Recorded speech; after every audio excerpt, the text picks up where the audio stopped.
السلام علیکم ورحمۃ اللہ وبرکاتہ۔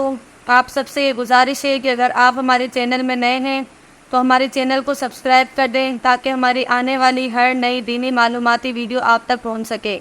نحمدہ و نصلی علی رسولہ کریم، اما بعد، فاعوذ باللہ من الشیطان الرجیم، بسم اللہ الرحمن الرحیم۔ جنت کی ایک خاص اور حسین و جمیل سواری جس کی رفتار بجلی سے بھی کئی زیادہ تیز تھی، اس خاص سواری کو اللہ تعالیٰ نے کائنات کی سب سے خاص اور محبوب ترین ذات کے لیے تخلیق فرمایا تھا۔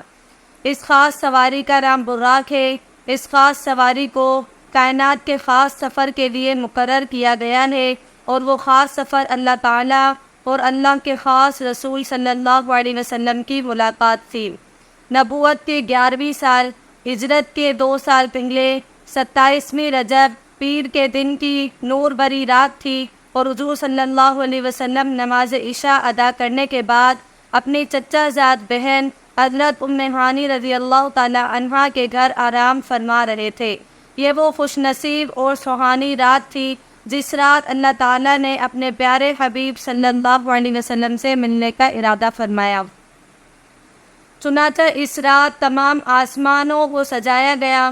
اس رات اللہ تعالیٰ نے حضرت جبرائیل علیہ السلام کو حکم فرمایا کہ جنت میں جاؤ اور وہاں سے ایک براق لو اور پھر حضور صلی اللہ علیہ وسلم کو لے کر آؤ۔ چنانچہ حضرت جبرائیل علیہ السلام اللہ کا حکم پاتے ہی جنت میں داخل ہوئے تو حضرت جبرائیل علیہ السلام نے دیکھا کہ جنت کے اندر 40,000 خوبصورت براق کھڑے ہیں۔ ان میں سے ہر ایک کا حسن دوسرے سے بڑھ کر تھا۔ اس وقت حضرت جبرائیل علیہ السلام نے ایک براق کو دیکھا جو سب سے الگ تھا اور زار و قطار رو رہا تھا۔ تو حضرت جبرائیل علیہ السلام نے پوچھا کہ اے براق، تو کس وجہ سے رو رہا ہے؟ تو اس نے کہا کہ جب میں نے اللہ کے محبوب حضرت محمد صلی اللہ علیہ وسلم کا نام سنا تب سے میں ان کے عشق میں رو رہا ہوں، نہ جانے میری ملاقات ان سے کب ہوگی۔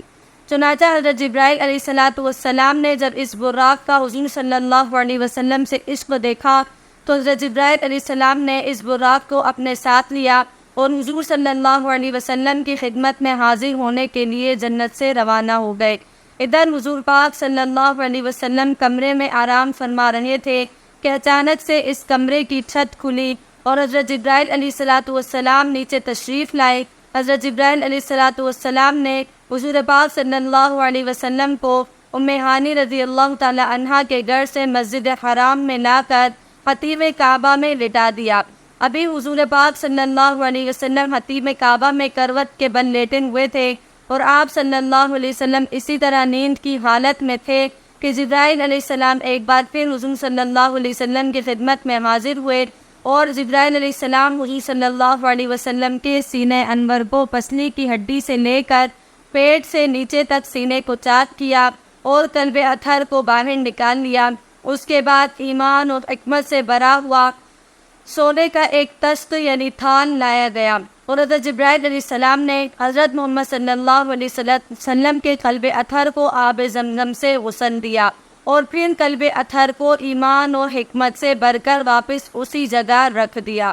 اس کے بعد حضور صلی اللہ علیہ وسلم کی بارگاہ میں اس خاص سواری کو پیش کیا گیا جو جنت سے صرف حضور صلی اللہ علیہ وسلم کے لیے لائی گئی تھی، جس کو براق کہا جاتا ہے۔ یہ جانور گدھے سے بڑا اور خچر سے چھوٹا تھا اور جانور کا رنگ نہایت ہی سفید تھا۔ یہ براق حضور صلی اللہ علیہ وسلم کی خدمت میں اس حال میں حاضر کیا گیا کہ اس پر زین کسی ہوئی تھی اور لگام لگی ہوئی تھی۔ اس کی رفتار کا عالم یہ تھا کہ جہاں پر نظر پڑتی وہاں پر یہ اپنا قدم رکھتا۔ جب یہ براق بلندی پر چڑھتا تو اس کے ہاتھ چھوٹے اور پاؤں لمبے ہو جاتے، اور جب یہ براق نیچے کی طرف اترتا تو اس کے ہاتھ لمبے اور اس کے پاؤں چھوٹے ہو جاتے تھے، جس کی وجہ سے دونوں صورتوں میں اس کی پیٹھ برابر رہتی اور اس پر سواری کرنے والے کو کسی قسم کی مشقت کا سامنا نہ کرنا پڑتا۔ حضور پاک صلی اللہ علیہ وسلم نے جب اس براق پر سوار ہونے کا ارادہ فرمایا تو اس کے قریب تشریف لائے تو اس براق نے خوشی کے مارے اچھلنا کودنا شروع کر دیا۔ یہ دیکھ کر حضرت جبرائیل علیہ السلام نے اپنا ہاتھ اس کی گردن کے بالوں پر پھیرا اور فرمایا کہ اے براق، تجھے حیا نہیں آتی؟ خدائے ذوالجلال کی قسم حضرت محمد صلی اللہ علیہ وسلم سے زیادہ عزت اور کرامت والی کوئی ہستی تجھ پر سوار نہیں ہوئی۔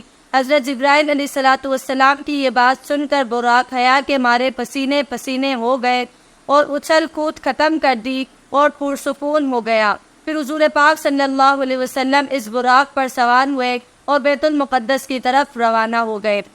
اس نورانی سفر کے دوران حضرت جبرائیل علیہ السلام جو کہ فرشتوں کے سردار ہیں، وہ بھی حضور پاک صلی اللہ علیہ وسلم کے ہمراہ تھے۔ یہ براق بیت المقدس میں پہنچا اور وہاں پر حضور پاک صلی اللہ علیہ وسلم نے تمام نبیوں کی امامت کروائی، اور اس کے بعد حضور پاک صلی اللہ علیہ وسلم نے آسمانوں کا سفر طے کیا، اور ہر آسمان پر حضور پاک صلی اللہ علیہ وسلم نے مختلف انبیاء کرام سے ملاقات کی، اور پھر حضور پاک صلی اللہ علیہ وسلم اللہ کی بارگاہ میں پہنچے اور اللہ کی ذات سے ہم کلامی کا شرف حاصل ہوا، اور اللہ نے اس مقدس رات کے اندر حضور پاک صلی اللہ علیہ وسلم کو 50 نمازوں کا تحفہ عطا فرمایا، جو کہ بعد میں کم ہو کر 5 نمازیں رہ گئی تھی۔ اسی طرح حضور پاک صلی اللہ علیہ وسلم کی ذات نے شب معراج کی رات میں یہ سفر طے کیا تھا اور اللہ کی ذات سے ملاقات کا شرف حاصل کیا تھا۔ اللہ تعالیٰ سے دعا ہے کہ حضور پاک صلی اللہ علیہ وسلم کی پاکیزہ سنتوں کے مطابق زندگی گزارنے کی توفیق عطا فرمائے اور ان کی محبت کے اندر جینا مرنا نصیب فرمائے۔ امید ہے کہ آپ کو آج کی ویڈیو اچھی لگی ہوگی۔ اگر ویڈیو اچھی لگی تو چینل کو سبسکرائب کر دیں تاکہ میری آنے والی ہر نئی دینی معلوماتی ویڈیو آپ تک پہنچ سکے۔ تو ملتے ہیں انشاءاللہ اگلی ویڈیو میں، تب تک کے لیے اللہ حافظ۔